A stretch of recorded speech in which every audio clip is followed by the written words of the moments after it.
इसलिए हमारे सामाजिक जीवन में इस दुनिया की कल्पना भी नहीं की जा सकती है। हमारे व्यवहारिक दृष्टिकोण से इस विषय को समझा ही नहीं जा सकता है। हमारी बुद्धि इस विषय पे जाके कुंठित हो जाएगी, क्योंकि यह विषय बुद्धि से परे है, समाज से परे है, व्यवहारिक दुनिया से भी परे है। क्योंकि अध्यात्म के नाम पर, परमात्मा के प्राप्ति के नाम पर हम जो भी कर्मकांड करते हैं, जो भी पढ़ते हैं, जो भी लिखते हैं, जो हवन करते हैं, माला फेरते हैं, इन सब की एक परिसीमा है। एक ही कर्मकांड, एक ही कार्य सब मनुष्य नहीं करते। एक विशिष्ट धर्म के लोग विशिष्ट पद्धति से करते हैं, अलग धर्म के लोग अलग पद्धति से करते हैं। लेकिन सत्य अटल, सत्य सदैव विश्व में मान्य है। उसको किसी सीमाओं में बांधा नहीं जा सकता। जिस प्रकार से सारे विश्व में सूर्य सिर्फ एक है, विश्व कि किसी भी देश का, किसी भी जाति का,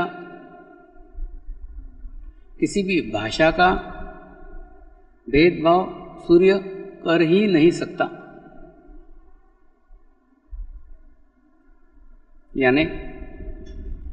यानी हमारा जो ज्ञान है, हमारी जो भाषा है, उस भाषा से ये विषय समझ में नहीं आएगा। और किसी भी भाषा से, किसी भी पुस्तकों से ज्ञान प्राप्त किया हुआ व्यक्ति इस विषय को परिभाषित नहीं कर सकता है, इस विषय पे बात नहीं कह सकता है। क्योंकि ये विषय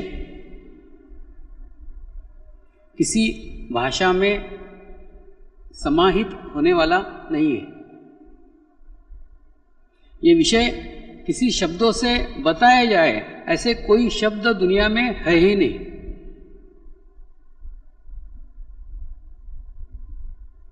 तो ये व्यक्ति, ये देहधारी पुरुष, कल मैंने आपको बताया विश्व चेतना जो कण कण में फैली हुई है, वो यानी परमात्मा, परमात्मा का स्वरूप स्पष्ट हो गया। धर्म यानी वो सजीव ज्ञान, मेरे शब्दों पे जोर दीजिए, सजीव ज्ञान। यह सजीव ज्ञान सजीव देहधारी पुरुष ही दे सकता है। ये सजीव ज्ञान प्राप्त किया हुआ पुरुष निर्जीव पुस्तकों से ज्ञान लेके आपको नहीं दे सकता। इसके लिए इसकी पहली आवश्यकता है ये एकदम अनपढ़ व्यक्ति हो, एक ऐसा व्यक्ति हो जिस व्यक्ति ने कोई भी निर्जीव पुस्तकें पढ़ी ही नहीं हो। पुस्तकें निर्जीव है, आप सजीव हैं, तो निर्जीव पुस्तकें आपसे श्रेष्ठ नहीं है। सजीव ज्ञान वो आपको कभी नहीं दे सकती। इसलिए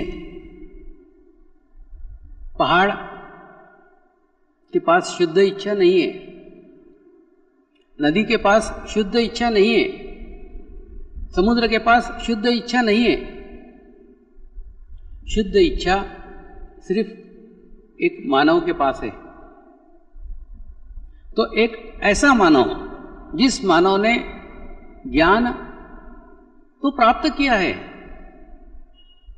ज्ञान सजीव रूप में प्राप्त किया है, निर्जीव पुस्तकों से नहीं। यानी सर्वप्रथम वो अनपढ़ व्यक्ति होना चाहिए। महाराष्ट्र में एक संत होके गए जिन्होंने एक अक्षर भी पढ़ा हुआ नहीं था, और आज विश्वविद्यालयों में उनके ऊपर लोग पीएचडी कर रहे हैं। ये कौन सा ज्ञान उतरा था जो भाषा से परे था, जिसको पुस्तकें पढ़ने की आवश्यकता नहीं रही। मैं उस सजीव ज्ञान की बात कर रहा हूं। दूसरा, यह व्यक्ति समाज का न हो, एक जंगल का व्यक्ति होना आवश्यक है। इसलिए कि भारत में इस सजीव ज्ञान को वहन करने वाले मुनि हैं। वो मुनि समाज में नहीं रहते, उनकी एक अलग ही बसाहत है, उन मुनियों की एक अलग ही बस्ती है। वो बस्ती के मुनि कभी समाज में नहीं आते। समाज की तरफ देखने का उनका दृष्टिकोण भी नकारात्मक है। वो समाज को पसंद नहीं करते, और उनकी स्थिति ऐसी है कि वो समाज में आ ही नहीं सकते। इतने एकांत में वो रहते हैं। तो ऐसे जंगल में रहने वाला व्यक्ति जो मुनि है, वो आपके कोई काम का नहीं। वो संचालक है, इस सजीव ज्ञान का संचालक है, लेकिन वो आपके कोई काम का नहीं, क्योंकि वो आप तक पहुंचेगा नहीं। फिर ये परंपरा ऋषियों ने संजोई हुई है। ये सजीव मार्ग का संचालन सिर्फ ऋषि करते हैं। उनका संबंध वहां भी है, उनका संबंध यहां भी है। एक माध्यम का, एक पुल का कार्य करते हैं। ऐसा व्यक्ति जो सामाजिक व्यवहारों से परे हो, समाज से अलग थलग हो, उसे व्यवहार का कोई ज्ञान न हो, क्योंकि ये सजीव ज्ञान व्यवहारिक दृष्टिकोण से बाहर है। हमारी पुस्तकें इतिहास बता सकती हैं, हमारी पुस्तकें पुराने चरित्र बता सकती है, लेकिन जो हो चुका है वो पुस्तकें बताती है, जो हो रहा है वो ऋषि बताते हैं। इस सजीव ज्ञान के संचालक वह ऋषि होते हैं, और ऋषि का निर्माण बहुत कठिनाइयों से, बहुत समय के शुद्ध इच्छा के बाद होता है। 7 जन्मों तक सिर्फ दूसरे के कुछ देने की इच्छा से जन्म लेने से जो 8वां जन्म होता है, उस 8वें जन्म में उसे एक करुणामय शरीर की प्राप्ति होती है। देखिए, करुणामय शरीर एक सुपात्र शरीर है। जो सुपात्र शरीर पे गुरु कृपा बरसती है। गुरु कृपा कोई पुस्तकों की वस्तु नहीं है। गुरु कृपा कुछ पढ़ी जाने वाली वस्तु नहीं है। गुरु कृपा की कोई सीमा नहीं होती। यह गुरु कृपा उस सुपात्र व्यक्ति पे बरसती है जिसका पूर्ण देह का निर्माण करुणा से किया गया हो। व्यवहार में भी कुम्हार उस दिए को फेंक देता है जिस दिए में तेल रखने की क्षमता नहीं होती। ठीक उसी प्रकार से जिसमें जितनी अधिक करुणा का सागर हो, जिसमें जितनी अधिक दूसरों को देने की इच्छा हो, ऐसा व्यक्ति सुपात्र व्यक्ति कहलाता है। और ऐसा सुपात्र व्यक्ति करुणा का सागर है। ऐसा करुणा का सागर जब 800 साल के बाद निर्माण होता है और निर्माण होने के बाद में वो मुनियों की जो समाज में आ नहीं सकते, उन मुनियों की कृपा दृष्टि उस पे बरसती है, आती है। वह चैतन्य के एकमात्र माध्यम से आती है।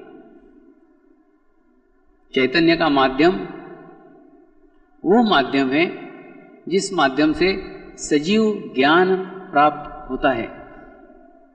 सजीव ज्ञान वो ज्ञान जो भाषाओं से परे है, वो ज्ञान जो सीमाओं से परे है, वो ज्ञान जो धर्मों से परे है, वो ज्ञान सजीव ज्ञान कहलाता है।